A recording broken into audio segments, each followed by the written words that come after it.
Hi guys, so I'm going to use a little app to do the presentation today, and you can go to, and you can't even read it there, you can go to one for all or Ali .firebase.app.com, but I'll give you the link in a bit, and I want you guys to go and play around with this app. No. Cool. Hello. Okay. I want to go, you guys to go and play around with the app because there's some example code in there that you can test out. Put on your accessibility screen reader on your phone and see what it does. See how you can navigate it. It was an interesting experience for me to play around with this and with my screen reader on my phone, which is built in, and I didn't even know it was there. Okay. All right. So this talk is called All for Ali, or one for Ali, or one for all. So we want to design for one person.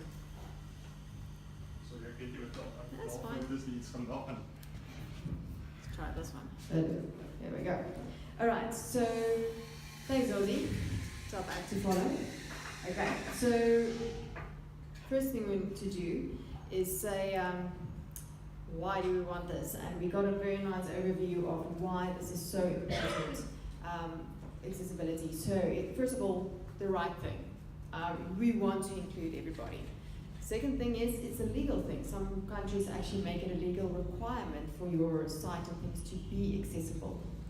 Okay, the next thing is financial. So for your business, including all of those people that might be excluded at the moment, I mean, why won't you want that business?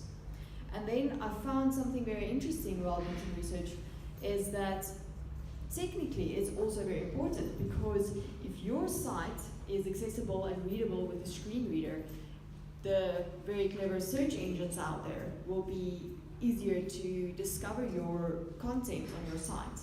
So it's not just accessibility with these other reasons, but technically as well. And the last thing is designing for the future. So I am busy with this little automated home thing, and I found it very interesting, but now I started using my little Google Home quite a bit more, talking to it, and I wanted to tell me what the next step in my recipe is when my hands are full of pizza dough. So that is something that you design for them, for everybody. So if I can interact with something without, or while my hands are full of pizza dough, that is great. Okay.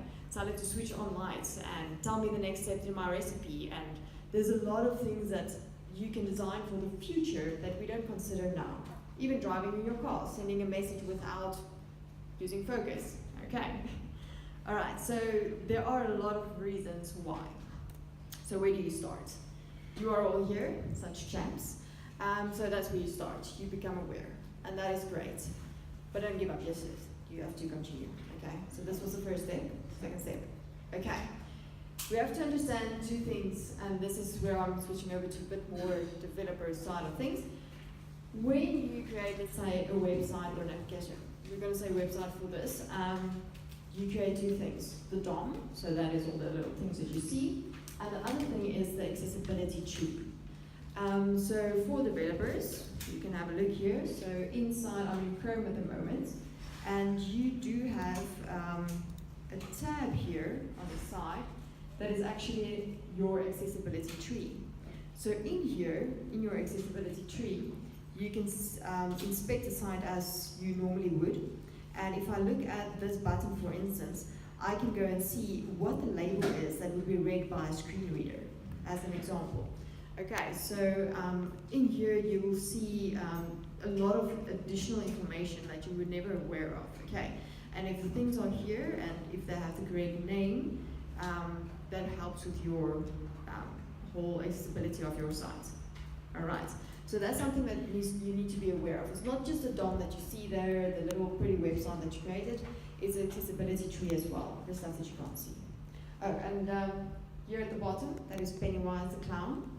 It is the demo demon. Okay. So throughout this, if you see Pennywise, you know it's the demo demon. Because stuff always goes wrong with demos. All right. Next step. See, Pennywise. Okay, so what do you want to do? You want to test your site. So the first and most important part of testing accessibility is doing it with real users, okay? So the insight that you gain there is priceless. The other part is using tools that are made available to you, and there's even automated tools. So for the developers, you can really get this into your whole development process, even like continuous integration everywhere, right? Which is excellent. So if I go back to this site, there are two that I'd like to mention. The first one is Axe. So that is something that you can say, okay, go and analyze this for me.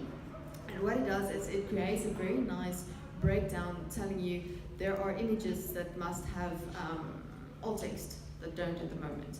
And there's color contrast issues, and there's a lot of things. So you can navigate through your whole site through this analysis, and it will tell you what is wrong. The other one that is, so the guys from Google are also using Axe at the moment for their automated tools. So it's really, it has a lot of nice features. Okay, the other one is Audit. So this one is called Lighthouse. It's also from Chrome. And you guys, this app is available and I have all the resources in here. I'll also add the links that Noisy has in her presentation to this, so you can access this afterwards as well, okay? So Lighthouse is also, it's the one that's built into Chrome as one of the developer tools, and here you can test progressive web apps. Is everything set for your progressive web app, for instance?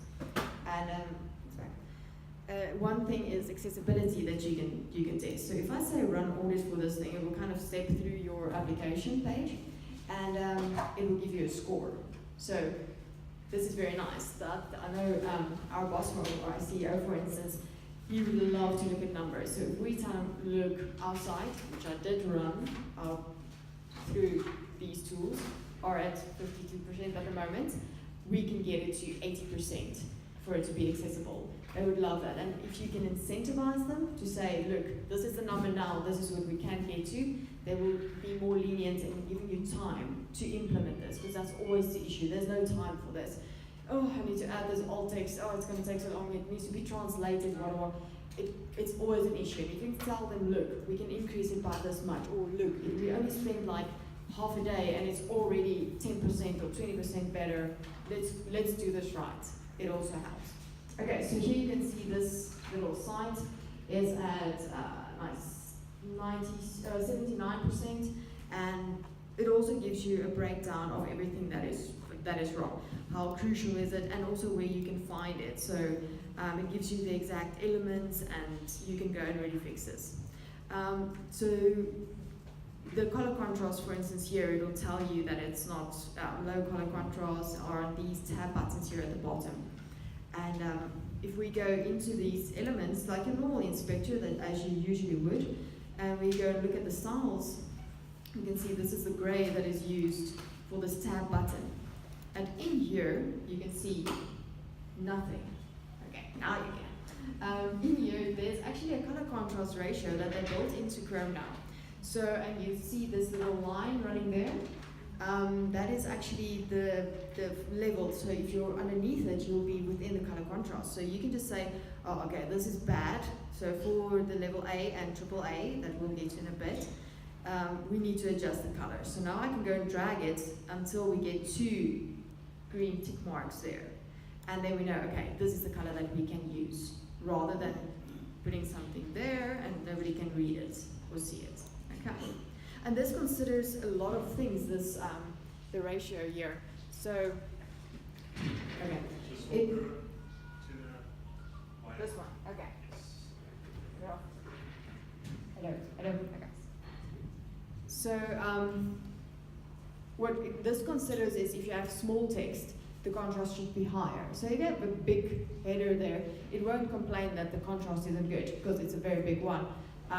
So it considers all of that in here. One little thing to mention is text on an image is not, won't be analyzed by this, but there are tools even for that available. Okay, so that's just a little idea of the type of testing you can do to see from just you as a developer sitting in front of your computer what's going wrong. Okay. Alright, so what's next? So this is overwhelming because there's so many things, and there were a lot of red crosses and alerts on the screen, so that was pretty bad. but you don't have to change the world today, you don't have to fix everything today.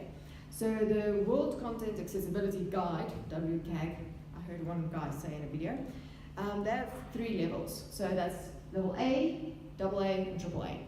And you can decide how far down you want to go, okay?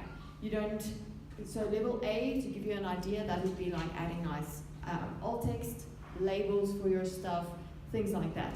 AAA would be you've recorded voiceovers for all of your content on your website that you have available there. So that is like extreme case. Okay, so you can decide how far you want to go. And even though that little contrast picker that we looked at now, it tells you this is AA compliant or AAA compliant, for instance, okay? So you decide how far you want to go, how much time you have, what your audience is, all of that, okay? All right, so start small. Inside our little app we have here, you'll see later, there's a little bunch of tools that I mentioned with some links. And then we have some code snippets here as well. So if we look at one of the code snippets, you can have a look at it a bit later. To start small, you can, for instance, include a language tag. So this thing I had a lot of fun with on my phone. It includes a language tag at the top saying this page is English. And then one of the paragraphs have a tag that says it's French. Okay, so we have the top line is English and then the 2 bottom ones are French. If you enable your screen reader on your phone, for instance, for the site, it will read the English text for you. Then it will read the second line, which is French, in an accent like I would pronounce it, which is bad. And then the second one, because we indicate that this is French to the screen reader, it pronounces in just such sexy, beautiful French. It's amazing. Okay, so just adding that, it won't read it as the English screen reader, but as a French one. Okay, so that's pretty cool. So these are little snippets. You can start small, you can add little things in here, add nice labels, add alt text where needed. And like we said, this is also good for search engines to interpret, web crawlers to interpret your application, okay? All right, if we go back, there's a couple of other things that you can have a look at in here. So the structure, that's also a very important thing, to make it tab-based, so you can tab through something. And something that I didn't realize is if you look at the DOM, the screen reader will go through your DOM and it will consider the order that the elements are in there. So you have something and you move it with CSS, and one of the examples are like that. If you move it with CSS, but it's still at the top, the screen reader will read it there, not at the bottom, okay? So screen readers will look at the DOM. Your tab index is something that a user interacts with. So if they tab, it will follow that order, but the screen reader won't always follow that order. Okay, so that's something very important to consider, is having that included in the way that you lay out your HTML. Okay. All right, so you start small, but you can go crazy, because a lot of times the designer comes to you and they're like, so we want this menu button and it should fly in and then like make a somersault and then just be there. And you're like, wow, that's gonna look so cool. I have to code that. Okay, but that's fine. We can do awesome custom elements. And if you do something like that, there's a little example in here as well. So this is just a custom toggle button. It doesn't even fly. But in any case, there's the code for it. And more code. And more code, and to make it accessible, there's even more code. Okay, I'm still scrolling. Okay, there we go, I'm at the bottom. Okay, so this is a custom tool that they created. It's just a toggle button that they made accessible, like they followed all of the tick boxes. I got this from Google How To, they have a bunch of how-to elements. So I just copy and pasted that in there, and this is fully accessible, ARIA compliant, mentioning ARIA. So ARIA is just ARIA labels that you can add to your buttons. There's a bunch of these ARIA things that you can add, and that is to make your accessibility tree better, okay? So you can use ARIA labeled by, for instance. I'll get to one or two examples just now. Okay, so that's the other thing, is you can go all out and create your own little toggle button here that doesn't do much, but it's completely compliant as it should be. Okay, but it's not that difficult. You just need to spend the time and the effort to go and implement these extra steps. Okay. All right, and this is the last part of the slides. And for developers, bake this into your process. Don't do it as an afterthought, okay? Do it afterthought, like that advert on Segment 2. Anyway, so do that. You can add automation for this. For instance, using Axe, you can put it in your CLI. So when you push your code, and it will tell you, run it through your unit test as usual, because everybody writes perfect unit tests.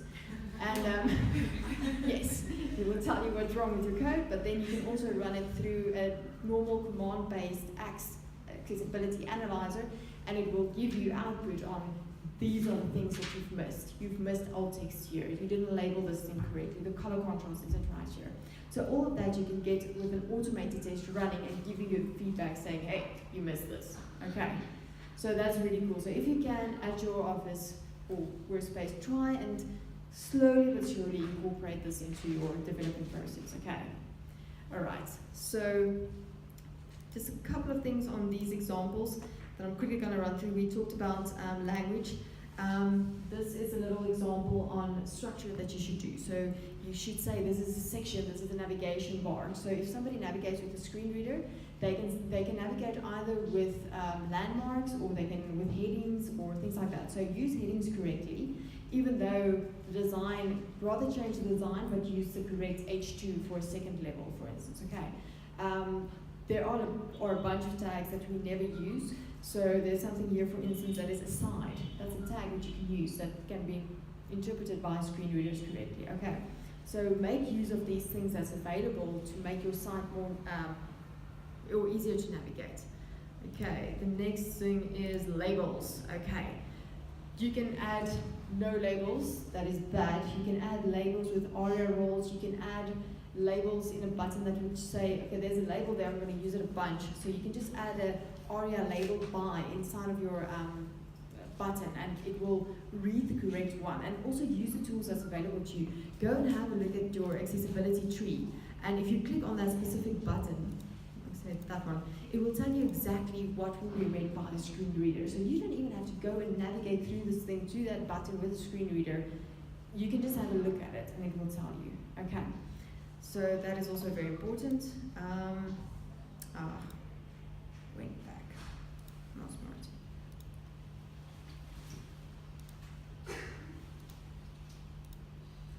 Right. Alt text. Very important to add alt text.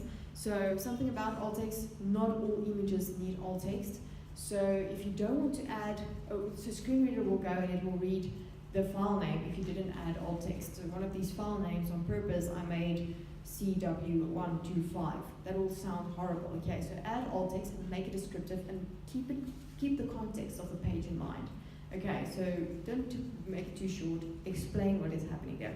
Also, it's very important for tables. Add table summaries to explain what the table data says, because it's not that easy to navigate through a table and never ever ever use a table for display purposes. Okay, never ever. That's a sin. Okay. All right, and then if you have a picture in there that's not relevant, it's just a separator, it's a background, something like that. Add the alt text in there, but make it empty. So then the screen reader won't read it, or won't try to read the file name. Okay. So it's a bunch of little things that we can add. It won't take too much time, but we can add that in there. Okay. Tabbing and focus, we quickly went over that. There's a couple of examples in here that you can say. How to make it focusable, not, so tab index greater than 1 is never recommended as well. They call it an anti-pattern because if you have a bunch of components, how do you know which level your thing should be at? The best way is just to add tab index. If you don't want something to be focusable, make a tab index minus 1.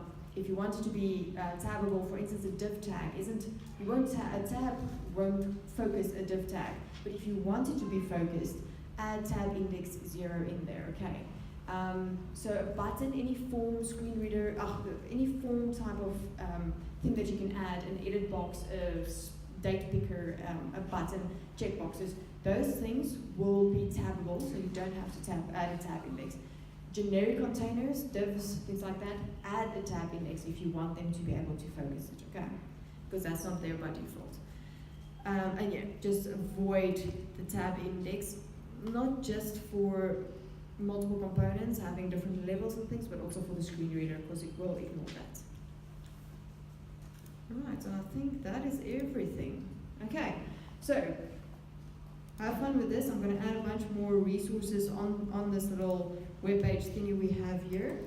And yeah, I know it's difficult, you don't have the time, and you don't always pay attention to it. Like I said, I ran our most customer-facing web application through this, and it was bad. So I need to have a chat with my boss when he's here in 2 weeks' time, and tell him, look, we have a problem, we need to fix this.